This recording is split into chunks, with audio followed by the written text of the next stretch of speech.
Mark's got the questions, digging so sharp. You and my layers hit me hard. Yeah, so new album, that's exciting. Screaming of the Valkyries. Great stuff from what I've heard so far. Thank you. Yeah, and you've got a new keyboardist and vocalist, Zoe, and the fans seem to really like her. Yeah, well, I mean, she comes to prominence in our latest single, White Hellebore. It's showcased there. What's there not to like? And yeah, she's obviously very well entwined in our band now. Yeah, I mean, I saw like the video, and there was all the comments were like, "Oh, Zoe, we love her." It's not that she married our other guitarist. Oh, really? Yeah, we went to the wedding in Arizona at the beginning of the year. It was incredible. Oh, I'm in Arizona now. Was it in Sedona or which part of Arizona? It was in Tucson. Tucson. Okay, yeah, that's a nice spot. Yeah. Oh, and you'll be down here on tour, I saw. Yeah, absolutely. Do you like touring the US? I mean, it's hard to get those permits and stuff from what I understand. Oh my God, yeah. I mean, I had a bit of a well, no, I didn't. Everybody has to like literally like I apply and everybody's in my retinue. So I'm like the main guy. So all the emphasis is on me when I go to the embassy. And I turned up at the embassy about 3 weeks ago, and I'd forgotten some of the paperwork because I had to get up super early. I had something to do the night before, otherwise I would have got a hotel. I had to get up super early, and just in my blind, I'm fucking tired. Yeah, I inadvertently forgot some paperwork, but they were really lovely about it at the embassy, and it wasn't a problem. But even up until about a week and a few days ago, I was still waiting for my passport to be returned. And even though they said, "Don't worry, it's all fine, send the relevant paperwork the next day and we'll get it sorted," I was still going, "Oh no." And it wasn't cheap, and it's not cheap. And then they announced like a day later that the Americans or you guys got to pay the equivalent of the cost of an ESTA to visit England nowadays, and it's to the tune of £10. Now ours is like to the tune of like tens of thousands, and yours is £10. But it's worthwhile because my favorite thing about touring the US is doing all those gigs on the off days between Walmarts. Yeah, I mean, you just mentioned the cost. Like I've heard that from several bands that they won't come here because they're like, we'll lose money if we come here, which is like, it's crazy. I heard that like 20,000 or something. It's crazy numbers to come. But it is when you consider if you're bringing a crew with you as well. It does get a lot of money. And I think that's something that Trump, in his infinite wisdom, will address at some point, because obviously he wants people, and I think it's been mentioned, not just me just throwing it out there, but obviously he wants people to come to America, not be frightened away because they just can't afford to.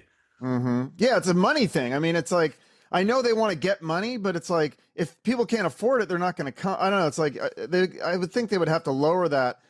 You'd want bands to come in because they're going to come here, they're going to spend money. So yeah, I don't know. Yeah, they're going to make money. If you're Iron Maiden, yeah, you can charge them 20 grand because they're Iron Maiden. But for some of the smaller bands, club bands, theater bands, like it might not make sense. So then they're not going to come at all. No, and some of those bands buy on or just self-finance, the tour. So anyway, yeah, that's the deal. Does it help because you're co-headlining with with the Dying Fetus? Does that help to have other? I literally thought you were going to say because you're co-headlining with America's Sweethearts. No, because the tour is called North American Chaos and Carnage Tour. But I had to look. I was like, wait, who are they headlining? And then it's like there's a bunch of opening bands too. It's good. It's a good package. Yeah, absolutely. Nabliviscaris, Flesh God Apocalypse, Corpse Pile, Undeath, and I know this. I know this. Who's the other one? Vomit Forth. Yes, that's what I've got in front of me as well. Yeah, that's exciting. I remembered stuff. Yeah, and you guys you're co-headlining? So do you switch off with Dying Fetus, or who like closes the show? Well, we actually decided that, and I took this from a line from interview with Whitesnake, David Coverdale. When questioned why he was supporting Def Leppard and not doing the flip-flop, he said it's like being in a bubble bath by the time they go on stage. And I just picture myself luxuriating in a bubble bath while they're going on, and that'll help me through. Yeah, that's that's an interesting picture for sure. Yeah. Get in, get out. And then yeah, because sometimes like you guys are just rushed so much, it's like you don't really even get to enjoy the city you're in. You don't get to like see it and tour or whatever. I mean, you're just working the whole time. Yeah. And I love, funny enough, I know it seems boring to a lot of people, but I love the days off in America, even if it's like Midwest and you just stop at a hotel and your only other thing is literally a Walmart, and it's probably over like a mile walk, and nobody walks in America, so that's a walk of shame already. Like people are looking, oh my God, people are walking. Oh, they got to be from Europe. So yeah, even Unless that. you have the carts. If you have the motorized cart, that's okay. You can drive that around. Yeah, that's true. So yeah, even those days with just, like some Olive Garden there, Walmart there, a mile walk, and our hotel. I love those as well. There's something very charming about it all. Yeah, I had some friends from Europe that said they loved the fast food in America because they don't have as many options in Europe. So they come here and they're like, oh, there's all these different kinds of fast food places. Where in Europe, there's just a handful, right? Or there's less. There's plenty of fast food places in Europe. Yeah, there's plenty. Those people are obviously wanting more. Yeah, they wanted more. Yeah, they wanted more. But so yeah, with your album, I'm guessing this is not going to be in Walmart, or like would they censor it because you got the topless woman? Do you even have to worry about censorship anymore? Because I'm assuming everyone either buys it digitally. I think she's got. It's an amalgam. It's like a chimerical looking cover. So she's formulated lots of different things, like an obtuse Statue of Liberty. So I'm not sure if she's even got a breast or whether it's just a mixture of things that make it look like a breast. Okay, you're gonna have a hard time convincing that to those brick and mortar stores, though. But does anyone even buy? Everyone probably orders it online directly from you, I would hope. Well, I don't know. I think Amazon is probably the best thing. People buying records nowadays would be a good thing overall, really. Well, yeah, and yours is cool because it's like there's all these different options. You get the huge vinyl, and I think the coolest one is the CD that comes in the wooden coffin. That's awesome. Yeah. There was a blood splatter vinyl as well, where the blood moves with it, and I was like, how's that gonna? Apparently it's all balanced perfectly. It's a thing of gravity, because I was thinking when it slops around it's going to speed up a bit. Yeah, that is cool. Do you think the fans, do you think they get it right in terms of, because now you can at least see with Spotify and stuff which songs they like the most? Do you agree with, like, when you look at your Spotify top songs, like, do you think that those are the best songs? Do you think some of your best songs go under the radar a little bit? Well, I think they're governed by also what you release as singles. And for this album, we've released 3 thus far. Malicious, Malignant Perfection, To Live Deliciously, and last week, White Hellebore. And they're a good cross-section of the album. There's a fast song, there's a really heavy song, there's one that's slightly more, sort of gothically inclined and sing-along. But they might necessarily be one of our favorites. We've had to hold some back that are like 8 minutes, 8.5 minutes, and that's doubling the video length, which means I'll do that sign. Everybody knows what that means. Right. Well, is there any? I couldn't tell because I mean I'm not 100% sure, but it doesn't look like there's any covers on this album. Did you record any covers? Because you guys have been famous for some of the covers you've done, like of both metal bands and then like I think you did one of Shakespeare's Sister, just some crazy covers. Yeah. We've done crazy covers, and we've also undertaken crazy collaborations as well. I say crazy, people, just Ed Sheeran is pretty crazy. I think that's pretty. Yeah, I don't know, it's pretty normal. Twisted was another one, and Bring Me the Horizon. Claudio Simonetti, who's the guy who wrote for Dario Argento. Yeah, just weird. I like the juxtaposition and the marriage of opposites, and I think it's more of a challenge because you could easily get. I mean, much as I love George from Cannibal Corpse, but it's just of the same ilk. Do you know what I mean? Yeah, no, I agree. I like the juxtaposition. That's a good word for it. It's kind of like chicken and waffles. If you ever had that, like it sounds disgusting. God, really we had the argument about it. That's awful. Chicken and waffles. Also, it's a bit dry, isn't it? You could have something on that. What, gravy? That's what you get the syrup for. Yeah. Yeah. It's disgusting, but it's good. But no, so like, yeah. So one of the singles, Malignant Perfection, you mentioned that one. The drumming on that.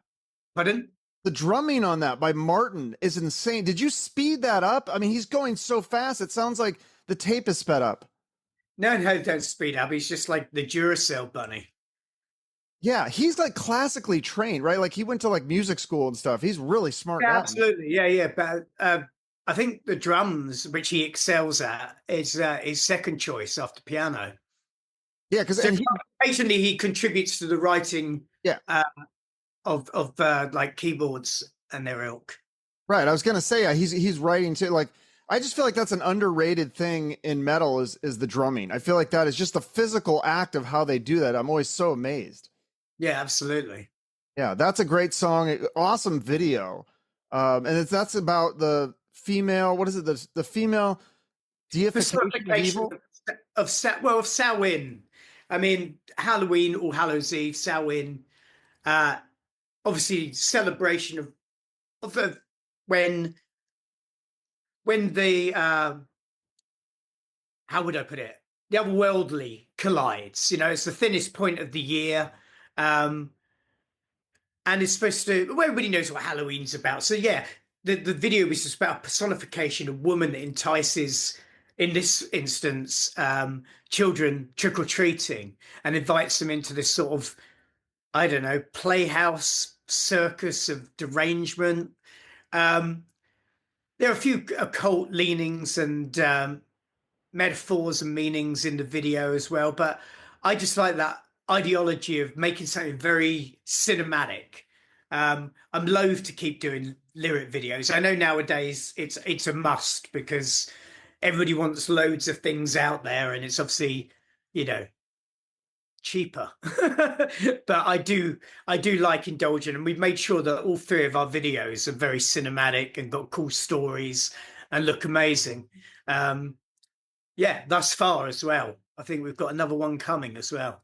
Oh, really? Yeah. The White Hellebore video, that is really cool too. And is that an ode to the, somebody was commenting that it was an ode to the film The Autopsy of Jane Doe. I don't know if you've ever seen that movie. It's kind of a cool movie. I have seen it, and no, it wasn't. It was an idea that was penned of by the producer, by the director, who was interested in exploring who this White Hellebore character was, and then portrayed her as a film starlet, you know, who had obviously attributed her fame and fortune to her alliance with dark forces, like she'd made a pact, basically.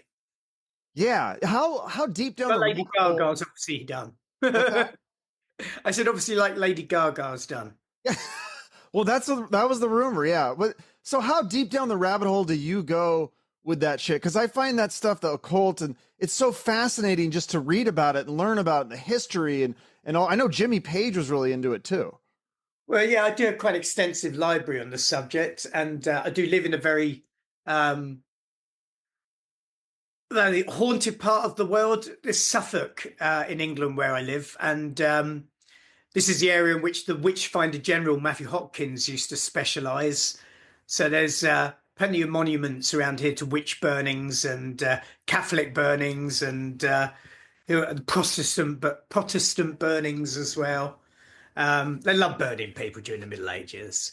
So that obviously something that got me really interested in it, in the occult and everything, and that field of expertise from an early age was just living in an environment that just, you know, was very Halloweeny, full stop. If you imagine the quintessential English village, that's kind of where we are in England. That history is so, I can't wait to go to Europe one day. And I know you mentioned possibly you guys might film a video in Romania and one of like maybe like it's like Dracula's castle or something similar. Yes, absolutely. There's plans afoot for that. Yeah, well, I can't really speak too much. We've got loads of plans.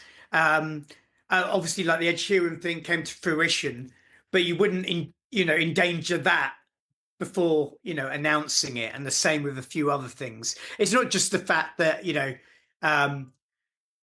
want to jinx it because, terrible jinxer. But obviously, you don't want to go telling everybody one thing, they will get excited and it gets around on the internet, and then you're not doing it at all because it was just a flight of fancy when you were talking about it. Right. I try and play my cards as close to my chest as possible. There are some big things happening with the band. One of them's actually is a collaboration with the fashion brand Vetiman, who are like a huge fashion brand, and they're doing like a dark sort of underground vibe thing at the moment, and they're doing a whole capsule of Cradle merchandise, which is interesting and very unusual as well. Talk about juxtapositions. That's probably one of the biggest ones there. So people could buy clothes that you're going to be wearing?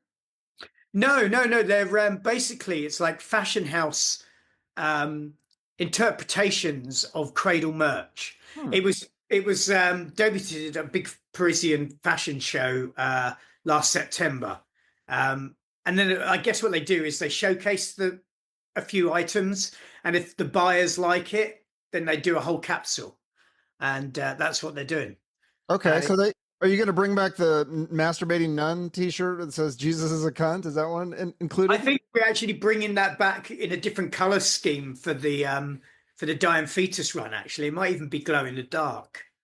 Wow. Do you see a lot of people wearing those shirts? Like, you got to have. My friend said he had that shirt. I was like, that's a ballsy shirt to wear. It is a ballsy shirt. Yeah, I mean, I think people buy it for the just for the fact and the knowledge that they own it. Yeah. Well, I think it wouldn't be. I don't think it's inappropriate to wear it to a metal show. I think it's ballsy to maybe wear it to like a Walmart or something. But yeah, it's that's a cool shirt. You guys got some cool. I've been pulled up on less in Walmart. I once had a shirt, and it was on when we were co-headlining. Sorry, when we were headlining the B Stage American Ozfest, and I had a shirt at the time. It said "Deserter" on it, which was a brand in England for something. I can't remember what it was, but it said "Deserter," and that was the only thing it said. It was sort of like a army fatigue type shirt, and it's women in a wheelchair that had veteran stickers everywhere, and you know, flags hanging off a trolley cart. Had such a go at me in the middle of the thing for my son fought in, two, and they're just giving us all this shit about a deserter as if it was like, fuck.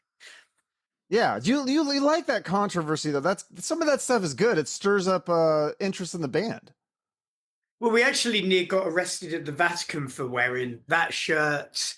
Well, actually, that shirt was the lesser of two evils, because the other evil was the fact that our old keyboardist his thing was to dress up as a priest, and it's illegal in Italy, which we didn't know, and even more so in the Vatican, which has its own laws, meaning it could just make you disappear. And we were arrested at gunpoint, well, machine gun point. Oh shit! Yeah. And obviously, one of us wearing a Jesus is a cunt shirt didn't go down a treat, but that paled in comparison. We had no idea that the other one was far worse. So, what is the fine for that, or the punishment, or? No, we got off because one of the people that was screaming at us suddenly realised, and he could speak broken English. He was a bit of a metalhead, so he knew who we were, and he knew that we had Napalm Death supporting us, and Crisian, I think the other band was. And we were playing the other side of Rome, and there was about 2,000 people there. And I think he sort of persuaded the others that, if they arrested us, kept us overnight or whatever, there's going to be a bit of a riot the other side, and it was best to, bygones be bygones and just apologize. I don't know how we got out of there, but I'm grateful that we did. What were you doing in the Vatican? Just on a tour, like just walking? No.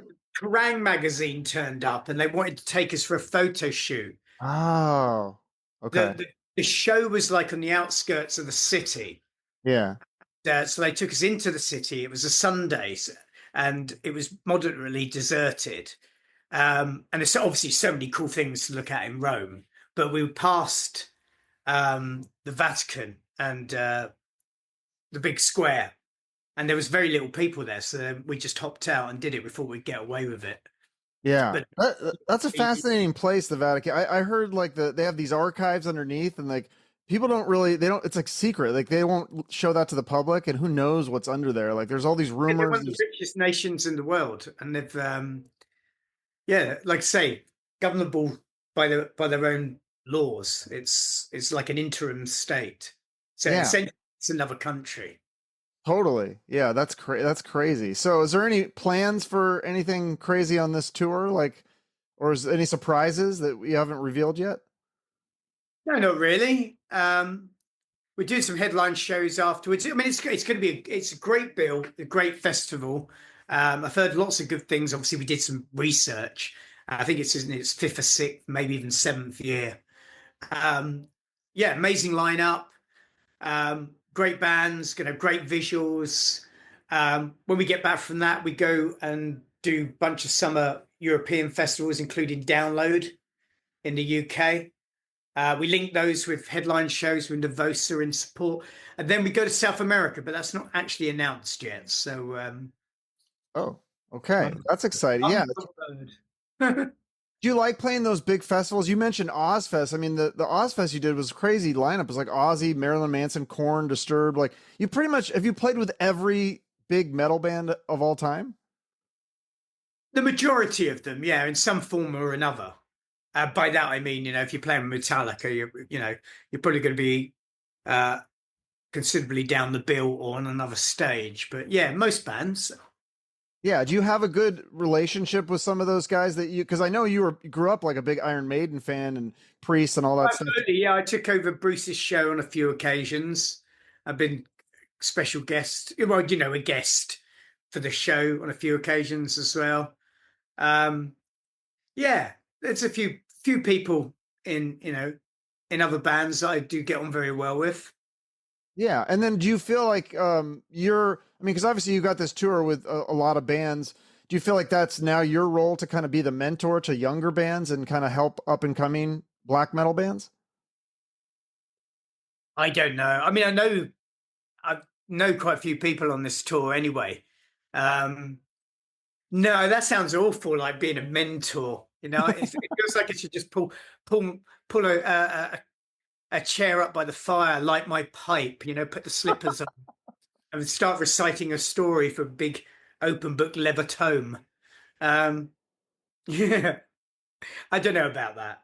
Yeah. Well, what do you think about the state of black metal today? Because there's not as many new black metal bands. I mean, there's kind of like this other, I don't know what it's been called, But like breakdown metal. I think there's a lot of them. I just don't think that there's anything risen to prominence because it's lost some of its. I don't know. Obviously, when it first started out, the second wave, it was governed by the press of fire, church burnings and murders, and it was all very mysterious back then. We didn't have the internet to find out, who's going out with who, and you know, Count Grishnak's mum and dad, what are their names? It was a lot more mysterious, and I think that aided and abetted it. And now you've got all these crossover bands as well, doing like deathcore and whatever else there is. It kind of thins the herd, but there's a lot of good stuff out there. I mean, Arkless is really good. Wormwitch, um, Dom Heimsgaard's last record was fantastic. Craft, amazing. I mean, it's loads and loads of bands, honestly. I just, again, I think it's just you need to know where to look, and I think it's getting more and more creative. But yeah, it could do with some of the bigger bands like the Emperors or the Dimmus, Satyricons, and the such forth, releasing albums as well as us. I mean, we just did. That's what I'm saying. Yeah. And so do you like some of the twists on the black metal that, I mean, some of the guys like have the look, like you look at a band like Ghost, like they look like they'd be black metal, but they don't sound black metal at all. No, I mean, I really loved Ghost when they first started out. I mean, I do still like them. I just think they got a little bit too pantomime for my liking. I was actually at that show they filmed for the Right Here, Right Now, or one of the two shows at least in LA, and it was fantastic. I must give them that. But I did think it relied on too many cover versions. But yeah, I think there are a lot of good bands out at the moment, and yes, you're right. There's some stuff that crosses over into other territories, like Zeal Ardor, for example. If anybody's actually heard of them. No, I got a lot of homework. All these bands you're listing. I got to go check all this stuff out. You still listen to a lot of new music, obviously. Well, I do a lot more older music, yeah. Soundtracks, as well as metal. But yeah, I try and be as current as possible, but not for the sake of it. Just it's as and when I enjoy music. Yeah. What about horror movies? Is there anything new that you've discovered there that you want to tell my audience about?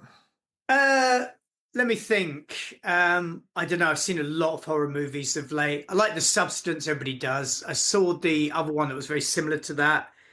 Can't remember the name of it now.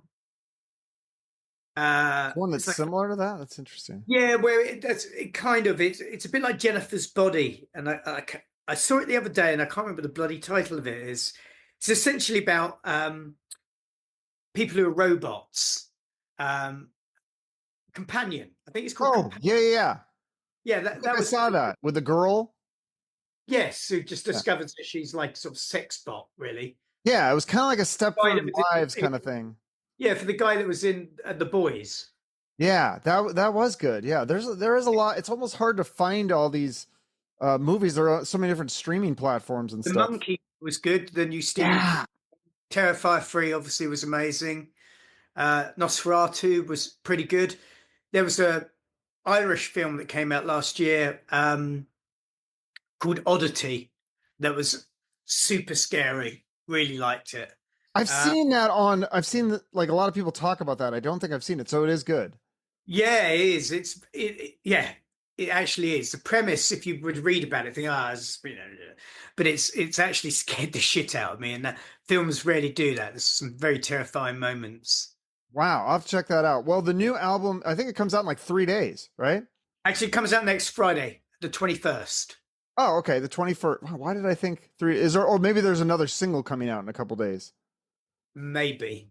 Yeah, because Maybe. you've got Right. Malignant Perfection is out, White Hellebore, and then To Live Deliciously. I love that song's like, it's weird to say, it's like it's catchy though, like it gets in your head. Yeah, absolutely. I mean, that was the kind of mandate of writing this record. Was it doesn't matter if it's extreme metal, heavy metal, whatever metal. We wanted to write a catchy record, and not deliver anything with, we didn't want to deliver. I know you mentioned about singles and cover versions, but we didn't want to release a special edition with extra stuff, because if we write songs, we don't go, oh well, this song isn't as good as that one. We'll leave that for the special edition. Everything's like children. We love each and every one of them. And the last record, we wrote 2 more songs for a special edition. And everybody was raving about the album, but the main complaint, the only complaint really, was that people said that it was 2 songs too long. And it's like, so this time we just went, we're just going to write the album and that's it. That's what you get. Okay, well, yeah, I love it so far. Can't wait to hear the rest. And yeah, I look forward to maybe catching this tour if I think you're coming through Phoenix. Like I said, playing the Van Buren and a bunch of other cities. Yeah, great venue as well. Yeah, very cool. I love that place. Well, thank you so much for doing this. Anything else to promote? No, I'm good. Okay. All right. Thanks, Danny. Yeah, thanks ever so much. Take All right. care. All right. You too. Bye-bye. Goodbye. From the rockers to the wise men.